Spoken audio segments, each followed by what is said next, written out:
Here we go. Okay, hi everyone. So I have my friend Amanda here today, and she has graciously said that she's willing to share her food sensitivity testing results because she has a lot of questions. And so I said, hey, do you mind if we do a video? And that way I can share it with a lot of people who probably also have the same questions when they get their results. So I'm really excited. I'm going to share the screen here in a minute. But Amanda, why don't you go ahead and just share, who are you? Why did you decide to take the test? And what are you kind of looking to get out of the call today? Okay. So, who am I? Oh gosh, that's such a big question, right? And I'm an Enneagram 4 for those who follow you. So that's a gigantic question. Who am I in this unit? No. Okay. So I'm married, 2 kids. I'm almost 37. So approaching full on middle age, which I'm actually super stoked about. People say, middle age, but I've heard your 40s are like your best years. So yeah. I'm excited. And so my kids are, 8 and 12, and we're at a point in our lives where we don't have to hire a babysitter. Isn't that magic? It's totally wonderful. Yeah. So middle-aged isn't so bad as we talk about a food sensitivity test. Well, we can just get better from here, you know? No, I agree. It's funny because Keegan's about at the age where he's talking about getting his driver's license. Like he can get his temps in freedom. 6 months. Well, he can get his temps in I think 6 months, or actually no, in the next couple months. Actually, it's October. I think he can technically get them now. But anyways, so he's talking about it, and I'm like, no. It's way too soon. And then the other part of me is like, wait a second. He more freedom. Yeah, he's involved in all these band activities, and they're late at night, and sometimes they do a weekend thing, and Patrick has to pick him up at 2 a.m. I was like, yeah, you can drive yourself. Yeah. Pros and cons, right? Yeah. So I originally wanted to do this test. Well, let's go back. So I hit 35, and I really felt like my body just changed. I don't know. Probably hormones. Food wise, I'm 35 was really when I started to feel tired all of the time. So fatigue is definitely a thing that I struggle with. And not to say that it's so bad that I'm in bed on days on end, right? I still have a life to live. So I do the things. But I generally if I were to be really honest with how I feel on a day-to-day basis, the first word is tired. I feel tired. And it doesn't matter how much caffeine or how little caffeine I have, or how well I'm eating, or if I'm working out regularly. All those things do help, of course. If I'm the healthier version of who I am. But there's a component that's been there that I don't know how to fix. So that brings me to here. Nice. So fatigue is typically, I think, one of the first symptoms that people recognize because it's the most annoying. It affects the way we're able to live our lives, right? And so we're like, wait a second. I can handle, a little acid reflux, or I can handle a little acne here and there. I can handle a little bloating. Oh my gosh, but I'm tired and I need a nap every day, and I have kids and I have a life and I have a business and whatever.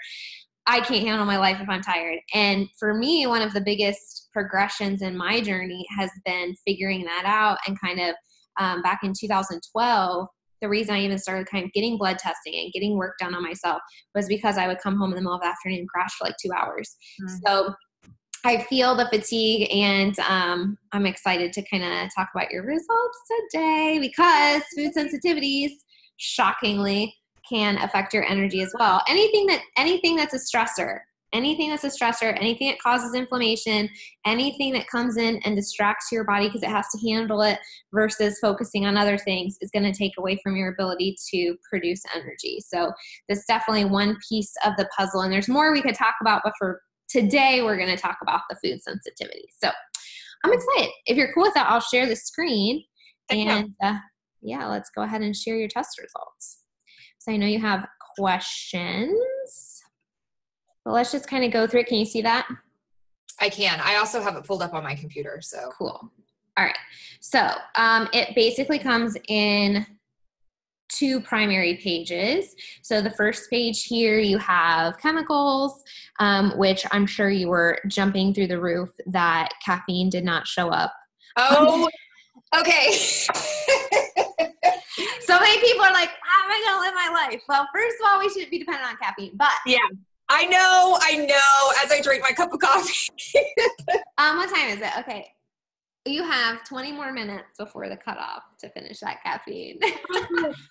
That's always my recommendation, is that people stop drinking caffeine by noon. Okay. Oh, noted. Also, I usually have a cup in the morning, and then I have an afternoon cup.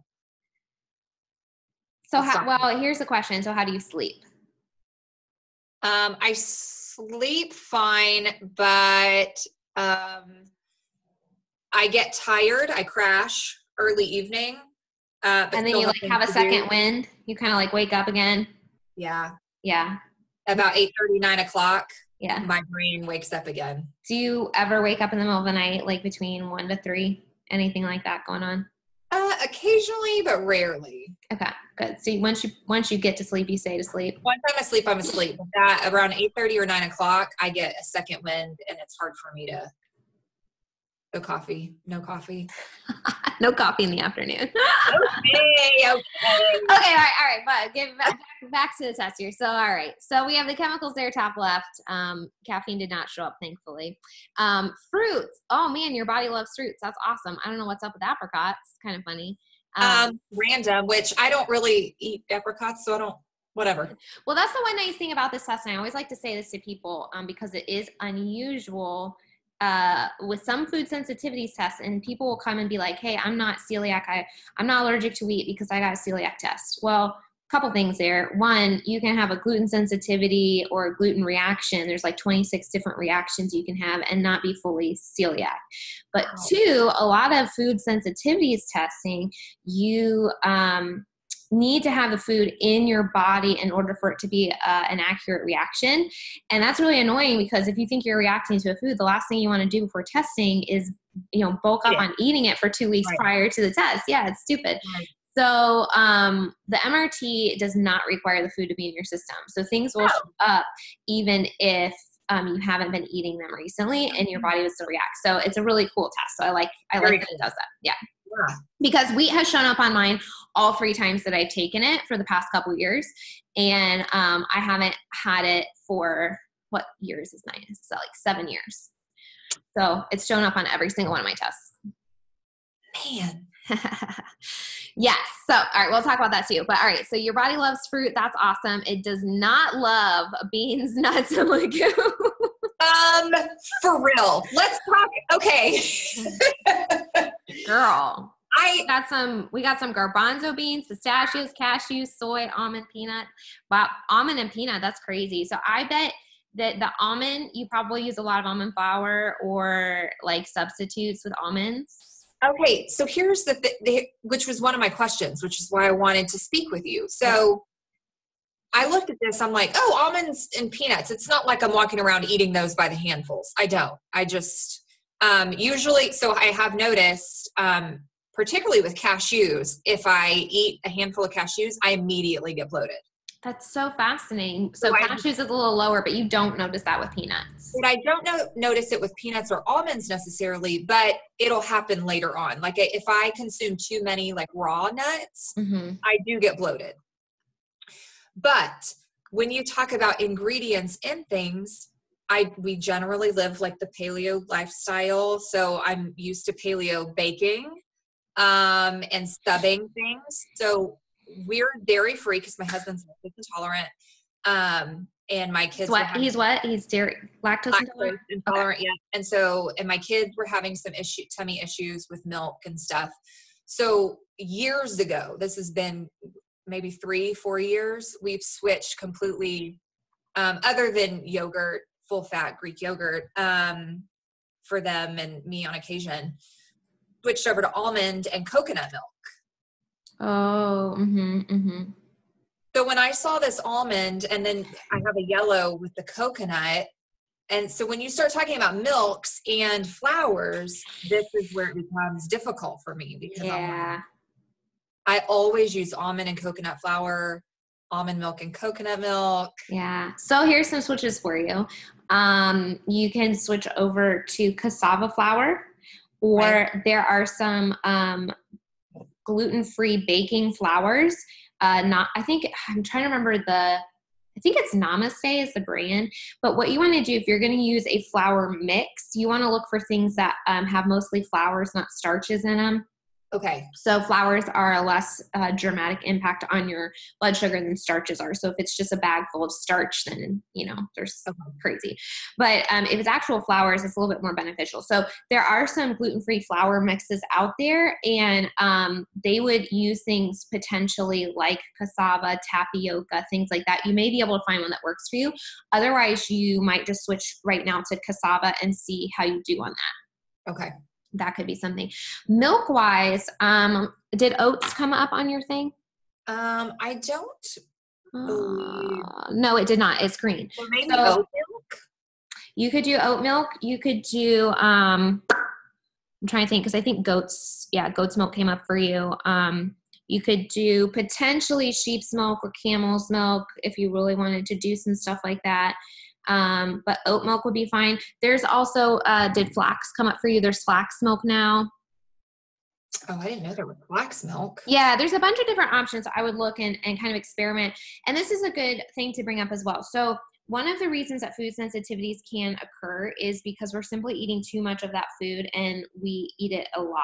So a lot of times when we switch our diets, like exactly what you just said, so you found out you were lactose intolerant, your family had issues with milk, and so you switched over and they're constantly getting exposed to almond, and then they have an almond cookie over here, some almond butter over here, a handful of nuts over here, and then and it doesn't always happen. This isn't the case in every single situation. Like I drink almond milk, coconut milk all the time, never developed a reaction to it. But a lot of people do notice that when they have a dramatic shift like that. So it's almost like they accidentally overdose on the new thing that's helping them switch. And so that's very common when it comes to like almonds and coconuts. So even if you don't think you have a sensitivity necessarily, it is a good option to kind of rotate through. So every time you go to the grocery store, maybe sometimes you get almond, maybe sometimes you get coconut, maybe sometimes you get oat, maybe sometimes you get goat, maybe sometimes you get cashew, whatever. Okay. And so you start rotating through. Now for you, you would avoid all those nuts that I just said, but I'm trying to find, maybe trying the oat and the flax, things like that would be potentially options for you. Another thing for you, because cow's milk is definitely out. For some people, there's A1 milk. So there's a difference between A2 cows, which is the primary cow that we have in America, and A2 cows. A2 cows are better in terms of what I think it's like the enzymes that come in it for breaking down the lactose. But when our milk is so processed to get on the shelves and it's pasteurized milk, even when it comes like full fat, and it has all these enzymes to break down the lactose in the casein. By the time it gets on our shelf and it's pasteurized and it's stripped of fat, it's also stripped of its enzymes. So that's another reason that people have increased sensitivity to milk, is because like the product that you're actually drinking has nothing in it to help you digest it, versus if you got it straight from the cow, it has everything you need to help break it down, which is kind of great. Okay. So that's why people, like you said, they can handle raw milk as opposed to pasteurized. Okay. Yeah, but it's illegal in most states. It's very difficult to get raw milk. Huh. I know. Yay. Woo, yeah. Okay. So for you, I would try oat milk and flax, but I would limit those still, like to only maybe do like, okay, if I really need, a quarter cup or something for baking or something like that, I wouldn't be, drinking it daily or, using it excessively, because you don't want the same thing to happen, because you're getting a little limited here. Okay. Yeah, but those would be options for sure. So then we have vegetables. Good. Your body likes vegetables. That's fantastic. So pea comes in, which is kind of funny because I almost throw that into like the beans, nuts, legumes. Like it kind of makes more sense. But it is really low, which is good. So that one's probably going to go away But we don't eat a lot of, my family doesn't typically like peas, so we don't even eat a lot of peas anyway. Oh, that's so funny. Yeah, I interesting. love peas. I love peas. I can like eat a whole bag, heat up a frozen bag of peas, put some butter on it, eat the entire thing. I love it. I think peas are, if I remember correctly, I think peas are a good source of carbs too. Oh. So are butternut squash, but you're allergic to that. Which is, so can we talk about the butternut squash? Yeah. We have like 8 growing out in our garden. Oh no. I ate some. I made a quiche out of it on Sunday. I have a gallon size freezer bag from the garden butternut squash in my freezer. That's funny. Yeah, that sucks. That totally stinks. But it's not right. Like it's one of those things that you're like, well, that sucks, and I could get bent over it, but like it's one vegetable out of. Yeah, and your family can enjoy that. Make them some butternut squash ice cream, and then something else. That's actually, my mom has she sent me a recipe. It's like I think you can use butternut squash or pumpkin or something like that. And anyway, it's super basic, and you add like some allspice and some pumpkin spice seasonings or something and make it taste awful. It's pretty good. Interesting. Okay, corn. I know you don't have corn a lot, but I think you add it sometimes. Yeah, I have it every once in a while. And I will say, on the corn thing, a couple years ago when I did Whole30 a few times, the first round that I did, I was done. I went home to visit my parents, and my mom had made something with corn in it. I can't even remember what it was. And I was so sick. Oh. So what kind of reaction did you have? Like bent over, nauseous. So here's the thing with corn, and wheat in particular, corn and wheat specifically. You can be reacting to the actual food because wheat is hybridized and corn is genetically modified. So it's very difficult to find versions that aren't for either one of those. But both of them are also heavy glyphosate sprayed crops. So often when people react to corn or wheat, they're actually reacting to the pesticide exposure. That has a really negative effect because like a tiny minuscule particle of glyphosate is shown to kill beneficial gut bacteria. So that's really impactful when you realize how much is in a bowl of cereal, how much is on the corn, how much is on wheat, and then you have maybe a couple doses of that a day, and you're just feeding this imbalance in your gut. It's kind of crazy. Yeah. But a lot of people can have strong reactions to that. My mom, when she eats corn, so she, I think, can tolerate small doses far apart. And if she's like, oh my gosh, the corn is so good this year, and she eats it like 3 nights in a row, then she has joint pain, and she'll wake up in the middle of the night and her palms will be burning. So she has a pretty strong reaction to corn. Interesting. Wow. Yeah. No, that's the only real reaction, like outward, instant reaction that I've had to corn. But I don't consume, I don't consume a ton of corn. Yeah. It's usually just like corn chips or whatever every once in a while. So. Right. We're going to do a food sensitivity test on Keegan. And I was laughing because I was like, just watch, like corn's going to come up for you, because he's like, I need all my corn chips. Like he loves corn chips, and I'll get him the organic bag and all this kind of stuff. But I'm like, I've had to limit, because if I get a couple bags, first of all, anything I set aside for myself will get eaten. And also, like, he'll just go through it like crazy. So I've had to set this rule where you get 1 treat a week. You can have like chocolate or grain-free crackers or organic corn chips, but you get 1. And so I'm going to get you like a bag or a box or whatever. And then if anything else is like marked with me or whatever, you can't have it. Like you're done with your bag, and you can do whatever you want with it. You can eat it over the course of a week, or you can eat it in a day, but I'm not getting any more. That's it. That's all you get. But I'm so curious to see when his comes back, because he like literally is obsessed with chips and popcorn. And I'm like, all right, we'll see what happens. So flavor enhancers, hallelujah. You only have a couple show up. Unfortunately, they are very delicious, wonderful. Basil and cinnamon. That's really hard. Right. Basil's coming out of season. Cinnamon's like right in the middle of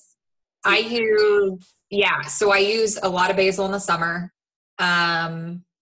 And I do use a lot of cinnamon and things. The basil is super low though. So one thing I want to kind of let you know, like on the yellows that are super close to green, my guess is that those will shift. So when you take a test again, 3, 4, 5 months from now, whatever, those may be gone completely, or they may have shifted a little bit. So a lot of times when you retest, you'll really start discovering what are long-term sensitivities and what are just kind of caught up in the stress. Right. So like maybe you eat basil every time you have cashews because that's the nut you use to make your pesto, right? Something like that. I'm just using an example. And so then your body is mounting this immune system response to the cashew because that's an ongoing long-term sensitivity, but it's surrounded by the basil. And so some of that gets caught up and all of a sudden it's flagging, but it's like a really low flag for you. Does that make sense? Yeah, it does. Yeah, so that's a potential too. And that's kind of what happens with a lot of this. So then you have dairy. So anytime like 3 or more come up in a grouping of like legumes, dairy, or grains, those are 3 that we're kind of like, hey, if like, because see, there's only like 5 in there or 6 in there, and 2 of them are yellow and 1 of them is really, really red. So a lot of times what we say is if there's 3 like that, we just recommend that you avoid dairy completely. For the minimum amount of time is 30 days. What I recommend is 90 at least. And then you can decide if you want to retest, which is definitely the easier way to do it, or if you want to systematically reintroduce some stuff. But when there are so many in a grouping like that, and a short grouping, we do recommend you kind of eliminate all of them. Yeah. And then on the last page, we have the grains, which praise Jesus, hallelujah, only 2 showed up for you. Yeah, and we actually eat rice and quinoa a few times a week. So Good. So I have a question. Yeah. One of my questions was, what is the difference? So this says wheat. Yeah. What is there a difference between, I should know the answer to this, but I don't, scientifically speaking. The difference between wheat and gluten, are they interchangeable? Are they not? Are they 2 separate entities? Like, wheat is the plant itself. Gluten is a protein inside of wheat.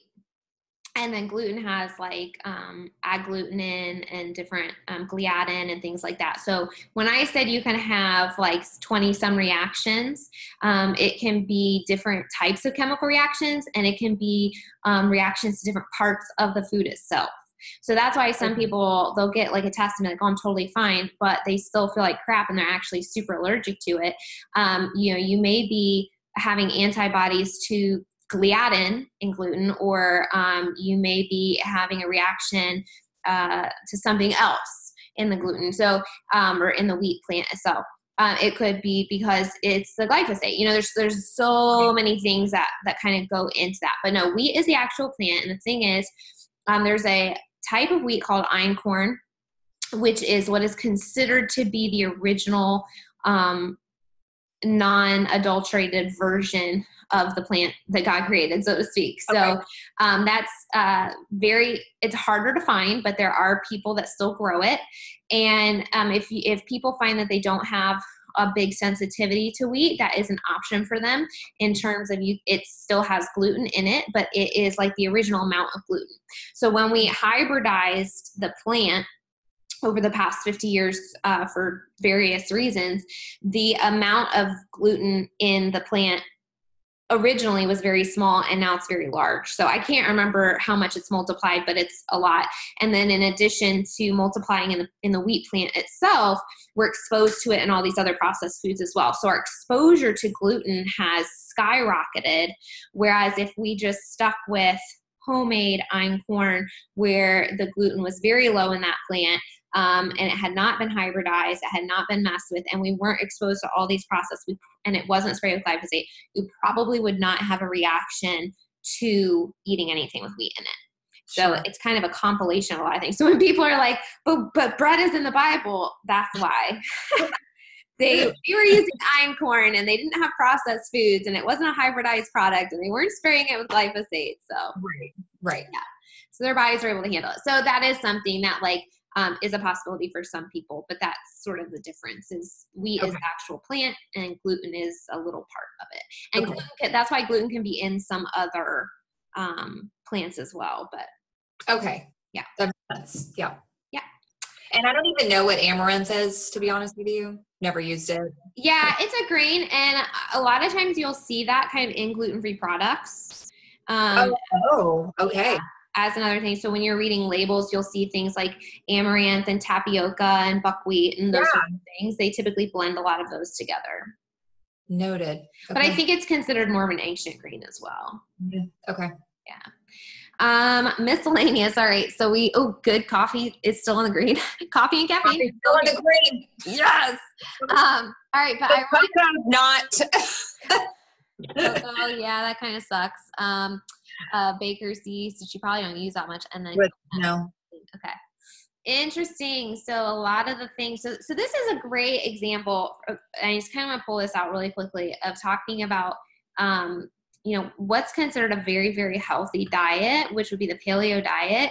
It would be completely, if you followed it very strictly, would completely be the wrong diet for you because you'd be eating a lot of coconut, a lot of almonds, a lot of the things that are showing up here that are really highly reactive for you.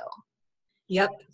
So it's not a matter of, like, I always feel like there's general principles. Like, it doesn't matter what diet you're on. You definitely want a lot of produce, obviously. You want to go as organic as you can when you can, and you want to eat real food, like as minimally processed as possible. But within that, you can't follow something that works for somebody else because clearly if you did that, you'd be piling inflammation in your system right now. So it's really important.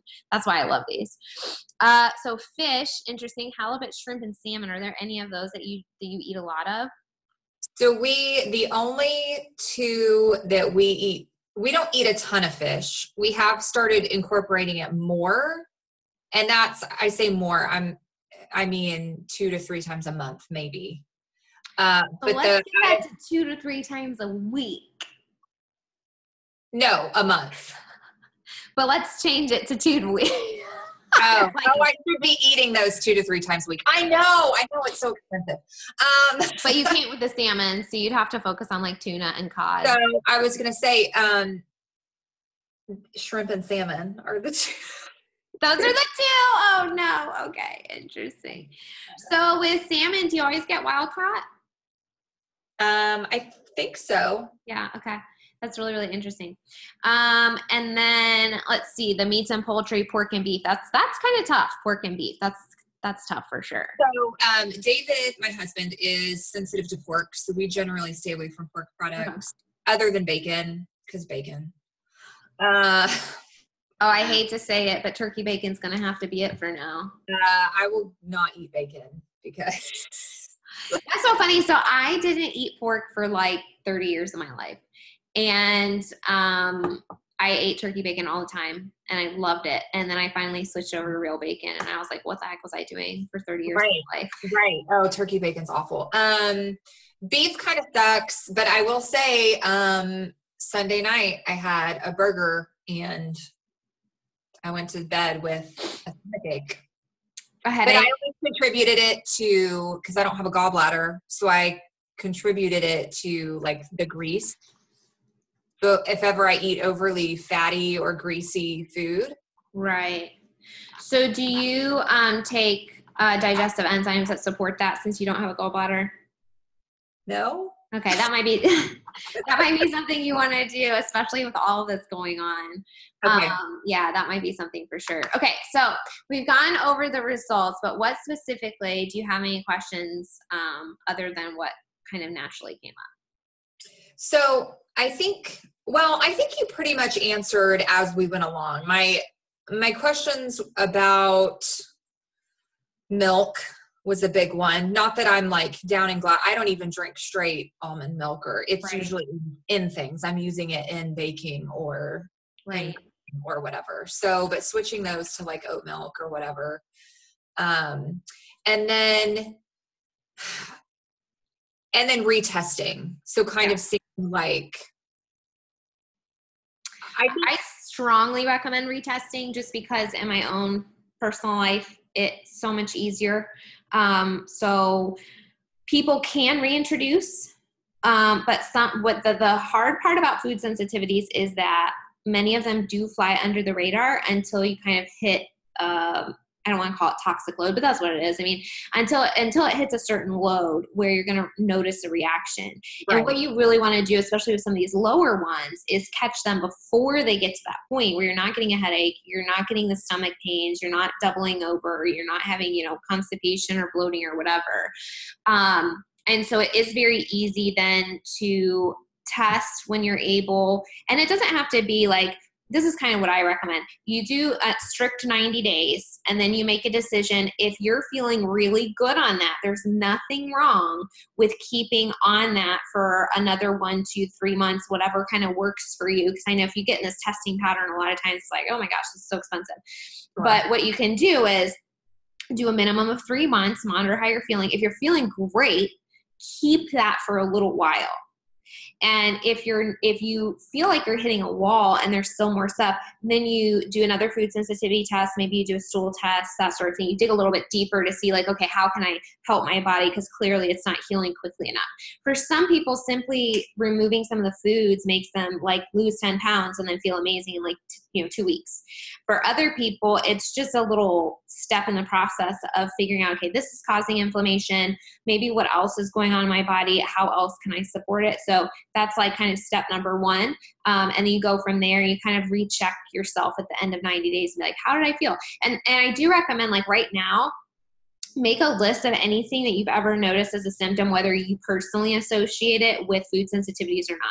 So like with headaches, for example, how many times a week or a month do you get those? With bloating, how frequent is that? And on a scale of 1 to 10, how annoying is it? If you ever get stomach pains or constipation or anything at all, skin related issues, anything, write it down, put like a number or duration or whatever next to it so you kind of know where you're coming from. And then 30, 60, and 90 days, check in and be like, where am I on each one of these symptoms? What's improving, what's not improving? Because then at the end, you may be able to look back and be like, oh my gosh, I didn't even realize, my energy is better. My skin has cleared up. My headaches have gone away. I haven't even had a headache the whole time. But maybe I'm still getting bloated a little bit. And maybe that's pointing towards a little bit more of a gut imbalance than I can address with the food sensitivities. And that really gives you that foundation of, okay, what's next? Okay. Yeah. But so it's going to be a stupid question. I already know the answer. So these like yellow and red, the ones that are very yellow, obviously, there's some that are kind of peeking over that you said could possibly change, obviously. Right. But this is kind of like you cut these out for good because this is affecting your body. Yeah, I always cut out anything that shows up in the yellow or red. I try to cut out for the 30 to 90 days. Okay. And then in terms of like the red ones are probably going to be around for a little while.